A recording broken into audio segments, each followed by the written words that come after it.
Hürmetli vatandaş, bugünkü leksiyalarımızı başlayımız. Bugün Çiğsağ 2019 yıl 3. ayının 10. günü.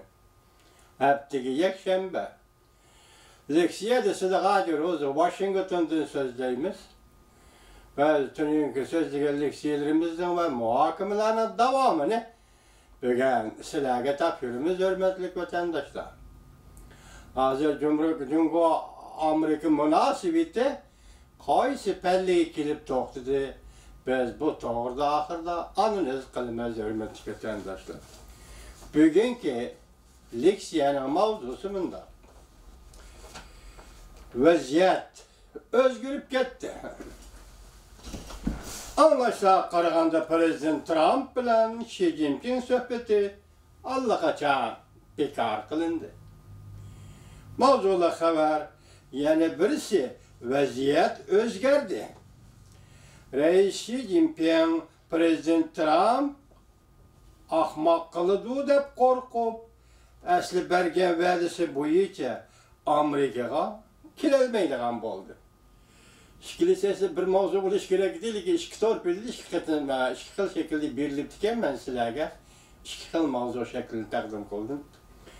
Mavzuli xabar 3. ayning 10. kuni Vanvitor betida torpedim shaklida e'lon qilindi. Xabar mundaq boshlanadi. Amerika Jungo So'l suhbati vaziyati bir kechada o'zgarib ketdi. Amerika matbuotlari tunugun oshkorlab bundaq ko'rsatdi. Aslida o'tkazilishi 3. ayning 28. kuniga belgilangan Amerika Jungo So'l suhbati allaqachon bekor qilindi. Davlat raisi Xi Jinping bilan Amerika Qo'shma Shtatlarining prezidenti Trumpning suhbati 4-oyga kechiktirildi. Amerikada ko'plagan muhim amaldorlar bundan sal burun mundaq ko'rsatgan. Amerika Jungo kelishim imzolashga texnik yaqinlab kelolmadi. Hem yana Amerika tarafdan navbatda vaqtincha Beijing vakillar umiga avatish planı yo'q. Bu xabar oldingi kuni matbuotlar e'lon qilgan xabarlar bilan qarama-qarshi qaychilishib qoldi.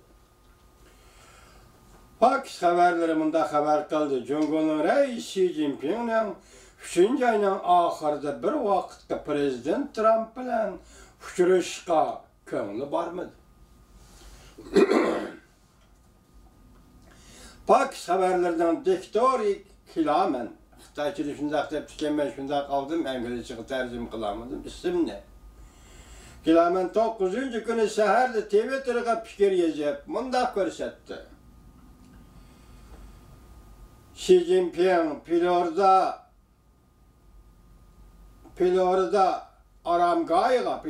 shtati Aramgayga, Mar-a-Lago Aramgayga kelish safarini allaqachon bekor qildi.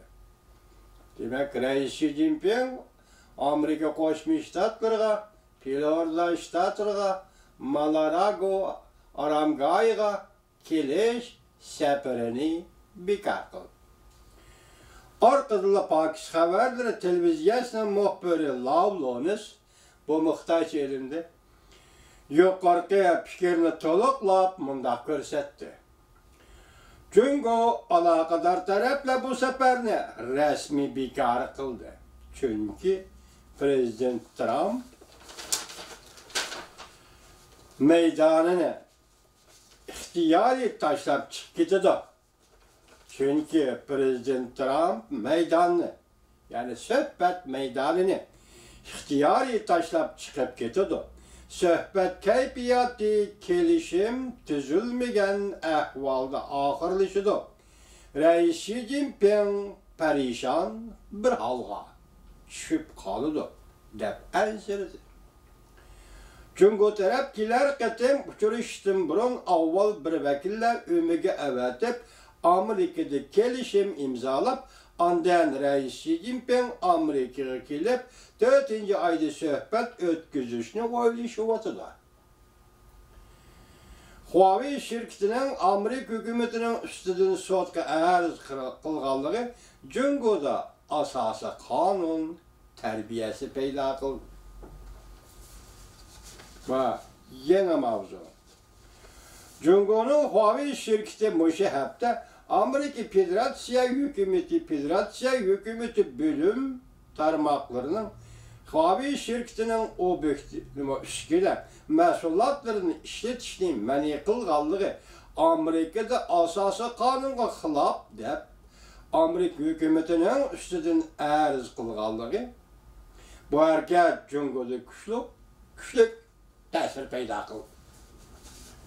Bəzilə Huawei şirketi xalis işkildi deb Amerika hükümetinin qorxmadı deb alqışladı. Bəzilə Huawei şirketinin Amerika'da Amerika hükümetinin üstüden arz qılağalığıdan ayran bulup şundaq bir şirketin Cungo'da hükümetinin üstüden arz qilishini tasavvur qilgani olmaydı deyişdi. Huawei şirketinin bu hareketi əməliyyatda Amerika bu devletin kudretli bir devlet işgalligini gösterip verdi deyişdi. Washington Post'si gazeti 8. günü haber kılıp mundaq ko'rsatdi. Huawei şirketinin Amerika hükümeti ve Amerika Devlet Meclisi'ni Amerika asası kanununa xilaflık kıldı degan gap sözleri Amerika Cungo işki devletinin siyaset ve iktisat sahasında bazı farklarını gövdelendirip belki Huawei şirketinin baş kanun vekilinin müşahede Amerika Devlet Meclisi'nin erkek usulü kanun turguzguçuluğu bilen teftiş emeldarları ve zastatlılarının rolünü bir tayakta diğerliği beraber diğerliği Huawei şirketi şundaq dedi diğerliği ameliyette Cungo Kompartiyasının sekreteri devlet reisi Xi Jinping müşahede toxtaydı bu liksiye devamını ki anlayış vatandaş.